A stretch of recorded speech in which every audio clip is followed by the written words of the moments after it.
Hello guys, সবাই কেমন আছো? আশা করি সবাই ভালো আছো। আজকে পাঙ্গাস মাছ আর আলু দিয়ে ঝোল তরকারি রান্না করব। পাঙ্গাস মাছ আলুকে কেটে দিয়ে পরিষ্কার করে নিয়েছি। মাছের গায়ে লবণ আর হলুদ মাখিয়ে নেব। মাছটা ভাজার জন্য দিয়ে দিব আধা চামচ পরিমাণ লবণ, আধা চামচ পরিমাণ দিয়ে দিব হলুদের গুঁড়া। লবণ আর হলুদটা হাতে ভালো করে মাছের গায়ে মেখে নিব।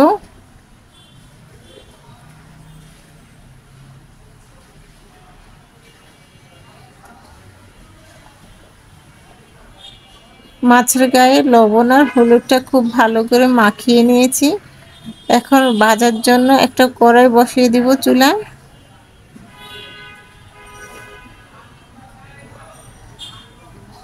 দিয়ে দিলাম সাদা তেল কড়াইতে। তেলটা দিয়ে খুসনির সাহায্যে ছড়িয়ে নেব। একে একে মাছগুলি তেলে ছেড়ে দিব।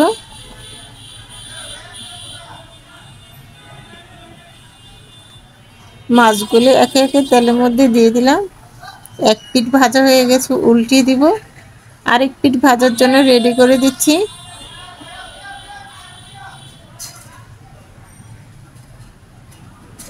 দু পিঠ মাছে আমি খুব সুন্দর করে লাল লাল করে ভেজে নিয়েছি।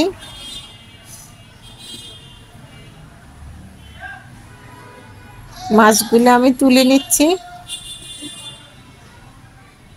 ভেজে রাখা মাছগুলো আমি সম্পূর্ণ তুলে নিয়েছি। এখন ওই কড়াইতে তরকারি বসিয়ে দিব। পরিমাণে আরো সাদা তেল দিয়ে দিব। দিয়ে দিব পেঁয়াজ কুচি। পেঁয়াজ কুচিটাকে কিছুক্ষণ নেড়েচেড়ে ভেজে নেব।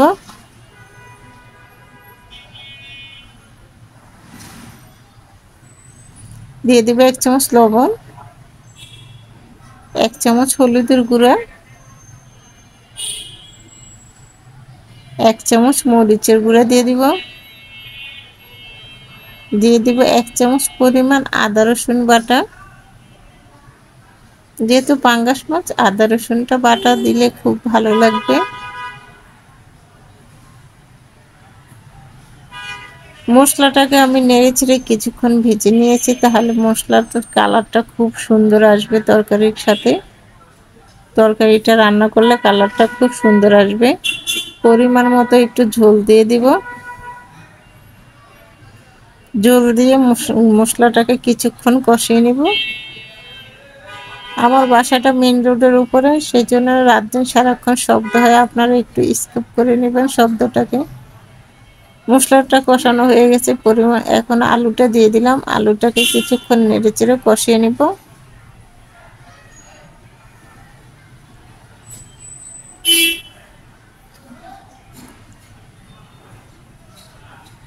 এইভাবে করে কিছুক্ষণ আলুটাকে নেড়েচেড়ে কষিয়ে নিচ্ছি।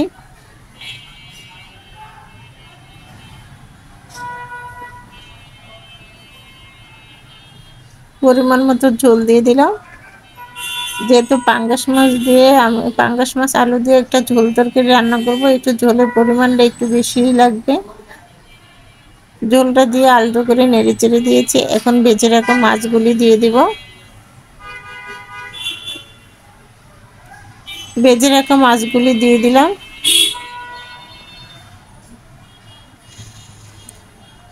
মাছটা দিয়ে একটু আলতো করে নেড়েচেড়ে দিচ্ছি। 10 মিনিট ঢেকে রান্না করব। 10 মিনিট পরে ঢাকনাটা তুলে আলতো করে নেড়েচেড়ে দিচ্ছি। আরো 10 মিনিট ঢেকে রান্না করব। 10 মিনিট পরে ঢাকনাটা তুলে আবারও একটু নেড়েচেড়ে দিব। এবং আমার তরকারিটা হয়ে গেছে, ঝোলটা শুকিয়ে গিয়েছে। আলতো করে নেড়েচেড়ে দিচ্ছি। এখন দিয়ে দিব কোয়াটার চামচের 1 চামচ ভাজা জিরার গুঁড়া। এতে স্বাদ এবং ফ্লেভার খুব সুন্দর আসবে, খেতে অসাধারণ লাগবে।